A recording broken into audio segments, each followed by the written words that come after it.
Hola, muy buenas tardes, Ana Lovers. Me da muchísimo gusto volver a subir un video aquí en YouTube. Los tengo muy abandonados, perdónenme. Quiero hablar de temas que me parecen muy importantes, que mi experiencia profesional y laboral me han permitido estar muy cerca de estas áreas. Vamos a hablar en este video de la criminología, de dónde surge, principales cosas de la criminología, del FBI, de cuántico, de criminalística, de victimología y de su importancia para encontrar a los delincuentes, para prevenir delitos. Bueno, empecemos. La criminología es una disciplina que estudia a las personas que cometen delitos. Eso es lo que estudia la criminología, a los delincuentes. La criminalística es la disciplina mediante métodos científicos como el ADN que revisa, estudia e investiga las escenas donde se cometieron delitos. La criminalística es importantísima para la criminología. No podemos detectar ni prevenir ninguna comisión delictiva, ningún delito sin la criminalística. La criminología necesita la investigación de la criminalística y ambas se retroalimentan y son muy importantes. Gracias a ellas, los asesinos seriales han sido apresados y se sabe la manera en que operan, que piensan, cómo actúan y se pudieron prevenir en algunos casos que siguieran cometiendo esos delitos, ¿no? Entonces, bueno, la criminalística es muy importante y tiene mucho que ver con el FBI, porque de todas, en el siglo XX, de todos los servicios secretos o de investigación mundial, como puede ser el Mossad, como puede ser el MI6 en Londres, el primero es en Israel, el FBI y la CIA desarrollaron muchos métodos para la investigación de por qué y cómo operaban los delincuentes. Y gracias a esa información es que se pudo perfilar a delincuentes, es decir, saber todas sus características que los hacían delincuentes para poderlos encontrar, apresar, detener y sobre todo, al saber cómo piensan y cómo actúan, pues prevenir que sucediese ese mismo delito en esa misma circunstancia, en esos mismos lugares, ¿no? Y bueno, todas las ciencias de la conducta y del comportamiento criminal surgieron a partir del FBI de Cuántico en Virginia. Entonces quisiera hablarles porque yo recibí capacitación allá. La unidad de análisis de la conducta, la UAC, en sus siglas en inglés es BAU, fue la primera que en los años 60 empezó a hacer investigación sobre, bueno, ¿qué onda con los asesinos? Bueno, ¿por qué los delincuentes? ¿Por qué estos secuestran? ¿Por qué estos matan? ¿Por qué estos violan? ¿Por qué estos asesinan? Y se dio cuenta de qué coincidencias tenían y qué diferencias en cada tipo de delito, cada tipo de población, de edad, de víctimas. Y además empezaron a asociar el crimen con las víctimas y con los delincuentes. Hay una relación victimológica importante. El criminal, él no elige al azar, elige todo un perfil. Por ejemplo, una mujer de tal estatura, de tal peso, con tal nivel académico, de tal estrato social y económico, que vive en tal lugar, que actúa de tal lado, que ha recibido, tiene un historial de abuso, una infancia dolorosa y conflictiva, incluso a veces antecedentes también de sus papás delincuentes o exageradamente violentos. Pues esas personas más fácilmente van a poderse vincular, que es que amorosamente, porque ese es el truco, ¿no? Que supuestamente le está cortejando, y van a poder tener ahí una relación que permita la comisión del delito. Y todo esto, a partir de la criminología y la criminalística y la victimología, ha salido a la luz en estos 70 y tantos años de estudio y ha dado muy buenos frutos. Esta oficina que les hablo del análisis de la conducta del FBI, pues surge primero en Virginia, pero después es pedida por cada estado de la Unión Americana. Se les solicita que intervengan en ciertas investigaciones, por ejemplo, de asesinos seriales, de secuestros, de asesinatos, de violaciones, ¿no? Y entonces ellos empiezan también a desarrollar matrices, baterías para investigación, hacer entrevistas con los asesinos seriales que ya estaban en la cárcel, en cárceles de alta seguridad en todo Estados Unidos. Y Douglas, que es el primero y es el más importante, yo lo conocí en Cuántico, y fue fantástico porque él estaba a punto de jubilarse y yo estaba en Cuántico y bueno, alguien me dijo, él es Douglas, yo ya sabía de Douglas y créanme que sentí así como si fuera un artista de rock porque yo lo admiraba mucho. Ya había leído varias de las cosas que habían salido de él y consideraba que era una persona muy inteligente, ¿no? Bueno, ¿para qué eran pedidos de esta oficina importantísima de análisis de la unidad de análisis de la conducta? Después va a ser de ciencias de la conducta. Se les pedía para secuestros, para que intervinieran en toma de rehenes y capacitaran al personal policíaco, en atrincheramientos, cuando estaban ahí con los rehenes atrincherados, con los acosadores, que ya había, por supuesto, sí, ya existía desde hace muchísimo, pero ya había esta clasificación delictiva de un acosador, que no siempre llega a violar, no siempre tampoco mata, pero sí son personas que hostigan y molestan y llegan incluso si hay intentos de asesinato o de violación, o si llegan algunos a violar y a matar a sus víctimas, ¿no? Entonces, los intentos de suicidio también los están empezando a checar, la violencia doméstica que empieza a hablarse en los años 40 en Estados Unidos, empieza a hablarse que hay una violencia doméstica, porque hasta ese entonces el que el marido pegara a la mujer era algo socialmente aceptado, solapado. Incluso además, si la mujer se presentaba en una agencia del MP en México en los 80 y decía que le había pegado el marido, pues lo que recibiera regaños, ¿no? Le decían, vete a hacer bien el quehacer, obedece a tu marido, pórtate bien, pídele perdón, ¿no? Y no, ¿para qué te levanto la averiguación? Si al rato lo vas a perdonar y nada más pierdo el tiempo contigo, vete a tu casa, en fin, con esta manera displicente y humillante trataban a las víctimas, a las mujeres, ¿no? Que curiosamente esto mismo está pasando ahora con los hombres como Mauricio el actor y bailarín, que se atrevió a denunciar a esta persona que, bueno, por obvias razones no voy a nombrarlo, pero es Nicasio Berumen, ¿no? Entonces es importante que ustedes pues se den cuenta que este hostigamiento, que este abuso sexual, que este intento de violación, que este abuso de poder, lo ejercen generalmente los hombres, aunque hay también mujeres acosadoras, por supuesto, y en lugar de poder, donde hay una asimetría, por ejemplo, este era el productor, además tiene relaciones en el Vaticano y es muy famoso y tiene amigos muy pudientes, y entonces, ¿qué está haciendo? Está minimizando el problema, está tratando de acordar con algunas víctimas con dinero abajo del agua, y yo entiendo a este pobre Mauricio, lo que está viviendo, porque es lo mismo que vivimos muchas mujeres hace 40 años en las agencias del MP, cuando nos presentábamos a querer denunciar una violencia de algún compañero de trabajo, novio, pareja, esposo, y no se nos quería levantar la denuncia, se burlaban, se reían y pues nos decían eso de, pues aprende a hacerle bien la sopita, regresate a tu casa y no nos estés molestando, ¿no? Eso le está pasando a Berumen, dicen que el juez, los abogados, todo el mundo se burlaba de que él acusó de hostigamiento sexual y abuso sexual a Nicasio Berumen, ¿no? Entonces, esto es algo muy grave porque esto ha pasado por cientos de años, no es nuevo, pero si algo lesiona terriblemente a un ser humano es saber que alguien le quiere quitar todo el poder que tiene de su dignidad, de su corporeidad, quiere someterlo, quiere abusar y además pues se va a burlar de sus sentimientos y de todo y le va a producir un trauma tan terrible como es un abuso sexual, una violación. Que hombres y mujeres pueden ser víctimas de esto a cualquier edad y de cualquier persona. Y eso es algo también importante.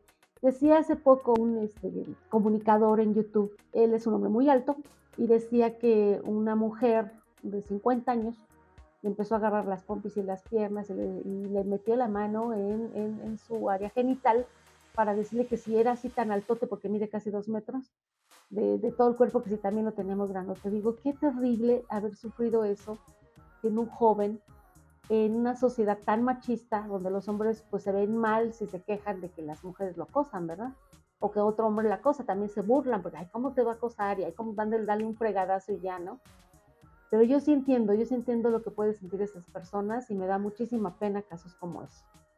Y es importante, esta unidad de análisis de la conducta pues puso en manifiesto esto de que no era una cuestión sexual, era una cuestión de control y tiene que ver con el poder que yo tengo para lastimarte, para controlarte, para sujetarte y someterte. Y que además obtienen placer sexual a partir de eso. Y eso es también algo muy grueso, porque dañando a otra persona, haciendo actos sádicos, se obtiene una gratificación sexual, que eso lo hace profundamente peligroso. porque eso es una de las características de sociópatas y psicópatas y es de muchos asesinos seriales también una característica fundamental. Entonces, por eso es lo grave, ¿no? Introyectan culpa, piensan que está bien, ¿no? Entre más abusivo y más gandalla, mejor y más fregones son, y eso es algo terrible. Bueno, John Douglas es el hombre que logró meterse en la mente de asesinos seriales y creó los primeros perfiles criminales en el FBI. ¿Qué hacía John Douglas? Iba a todas las cárceles, como ya les comenté, y veía asesinos seriales. Y les hacía muchísimas preguntas. Primero los grababa, después solamente tomaba notas de memoria, porque se da cuenta que los intimidaban, ¿no?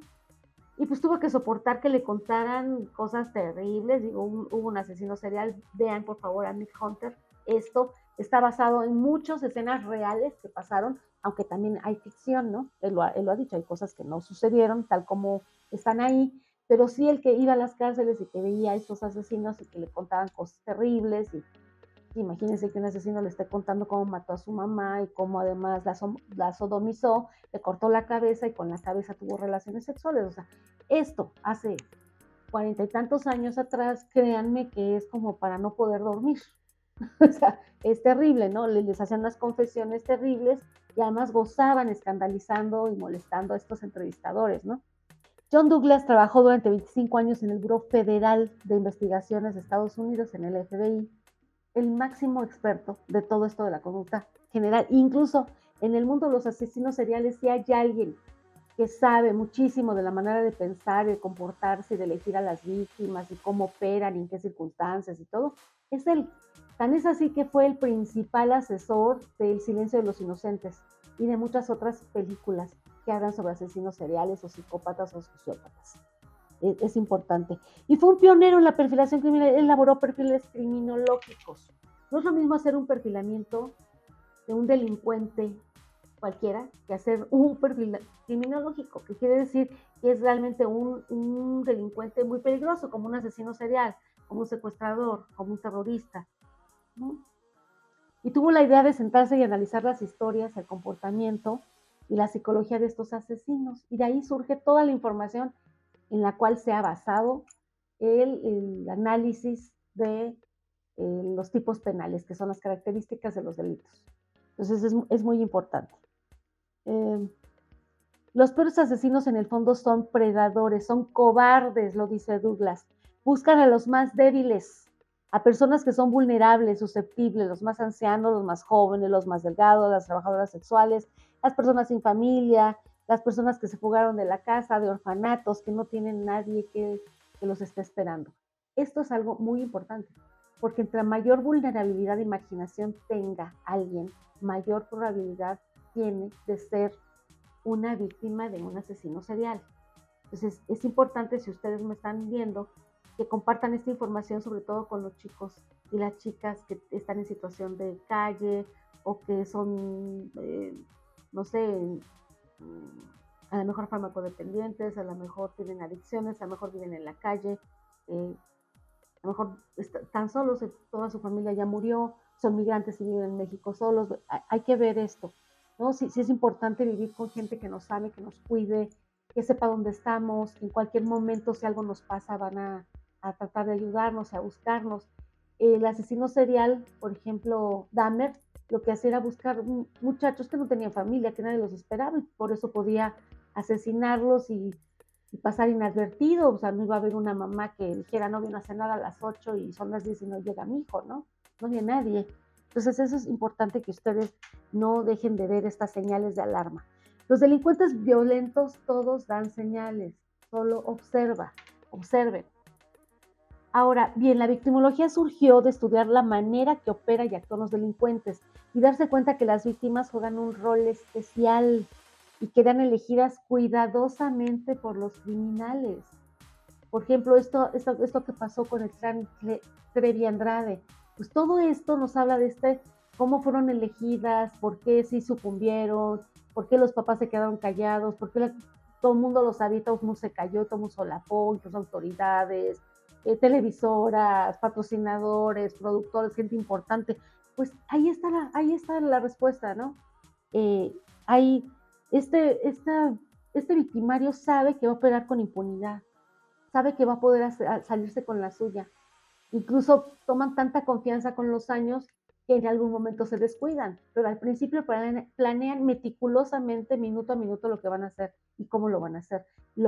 Están siempre ideando esas cosas durante días o meses para llevar a cabo lo que van a hacer, ¿no? El secuestro, la violación, el asesinato.